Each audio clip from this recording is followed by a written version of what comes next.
Israeli airstrikes killed 50 people in 1 hour alone on Tuesday, according to the Gaza Health Ministry. And just as worrying for Gaza's medical personnel, fuel is running out. Israel doesn't want to allow fuel into the enclave, fearing it will go straight into the hands of Hamas.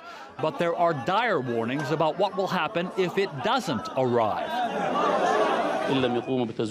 Everyone is guilty, and they are all guilty if they do not supply the hospital with fuel. You are signing a death warrant for the northern Gaza Strip and the patients.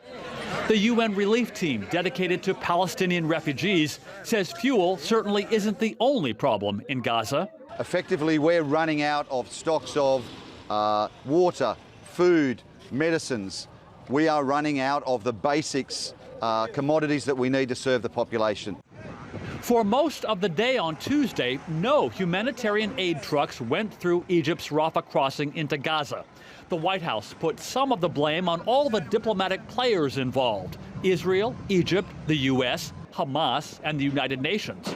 But late on Tuesday, 8 aid trucks did get through, carrying water, food, and medicine.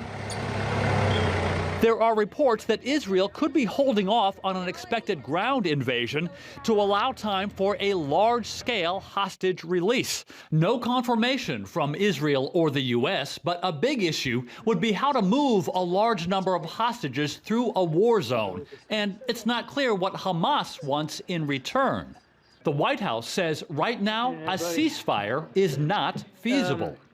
Pauses in operation is a tool and a tactic that can do that for temporary periods of time. So does that mean that is not the same as saying a ceasefire?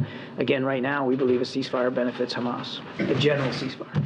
French President Macron has arrived in the region, talking with the leaders of Israel, Jordan, and Palestine.